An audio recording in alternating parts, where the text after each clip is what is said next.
이 트럼프발 무역 전쟁에 대한 공포감이 자본시장으로 번지고 있습니다. 미국 하원을 통과한 이 트럼프 정부의 세법 개정안에 외국인 투자자들을 겨냥한 이른바 복수세, 리벤지 텍스라는 것이 담기면서 논란이 한창입니다. 증권부 조희영 기자와 자세히 알아보겠습니다. 조 기자, 먼저 이 트럼프의 복수세 무엇인지부터 좀 자세히 살펴보죠. 네, 골자는 미국 기업에게 불공정한 세금을 부과하는 국가의 투자자들에게 최대 20%의 세율을 인상할 수 있다는 내용입니다. 그러니까 예를 들어서 미국 국채의 이자나 미국 주식 투자로 얻는 배당 소득, 그리고 미국에 지사가 있는 기업이 자국으로 성공하는 수동적 수익까지 대상이 됩니다. 그러니까 개인 투자자, 기관 투자자, 기업 할 것 없이 모두가 해당이 됩니다. 지난달 말 미국 하원을 통과한 이 트럼프 행정부의 감세한 이름이 크고 아름다운 법안이었는데요. 이 1000페이지가 넘는 분량 법안 깊숙한 곳에 모호한 내용이 숨겨져 있었다. 이렇게 현재 언론도 얘기하고 있습니다. 미국 기업이 부과받은 부당한 세금만큼 상대한테 세금을 때리겠다는 것이어서 복수세 또는 보복세라고 불리고 있고요.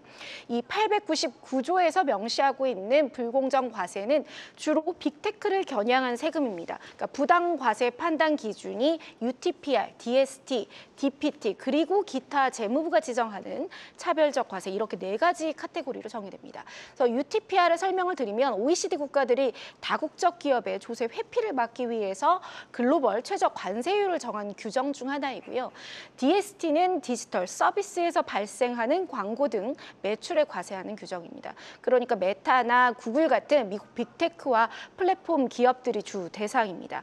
현재 유럽연합 국가들이 대부분 시행 중이고 한국 역시 OECD 국가에 포함되어 있어서 UTPR 시행하고 있습니다. 그래서 복수세 징수 대상에 오를 가능성을 배제할 수는 현재로서는 없습니다. 근데 실제로 이 복수세가 부과된다면 미국 주식이나 채권의 투자 매력이 크게 위축될 수밖에 없는데 네. 미국에 어떤 의도가 깔려 있는 겁니까? 일단 월가에서는 이 또한 국가 간의 무역 전쟁에서 협상 우위를 점하기 위한 카드 중에 하나다라고 풀이하고 있습니다. 미국 법원 판결로 트럼프의 무역 정책이 제약을 받는 상황에서 트럼프 행정부가 협상 국가들을 강제할 만한 새로운 수단을 모색한 결과다라는 것인데요. 도이체방크는 외국인 투자자에 대한 세금 부과는 새로운 지렛대가 될 것이다. 그래서 무역 전쟁이 자본 전쟁으로 전환할 여지를 마련했다. 이렇게 진단 했습니다.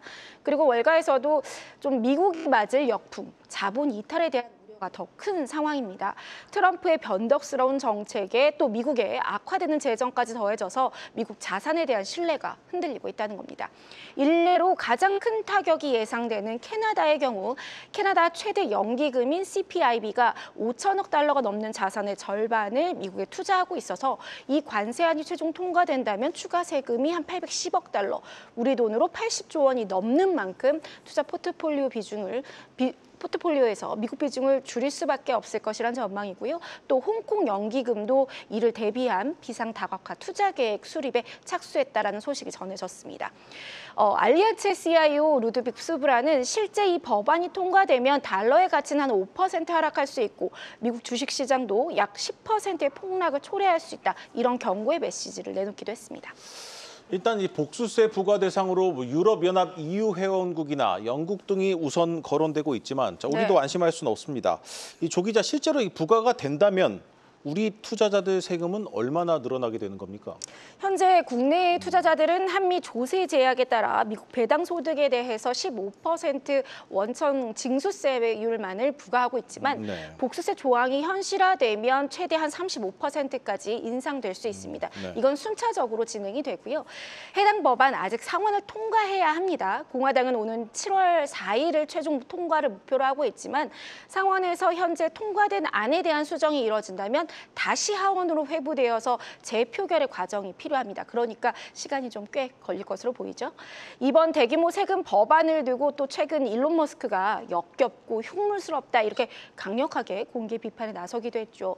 물론 머스크의 발언이 이 899조에 대한 것은 아니고 본인이 정부 효율부 수장으로 활동하면서 정부 예산 절감을 주력했는데 이번 법안이 미국의 재정 적자 그리고 부채 부담을 더 키울 수 있다는 우려에서 나온 것입니다.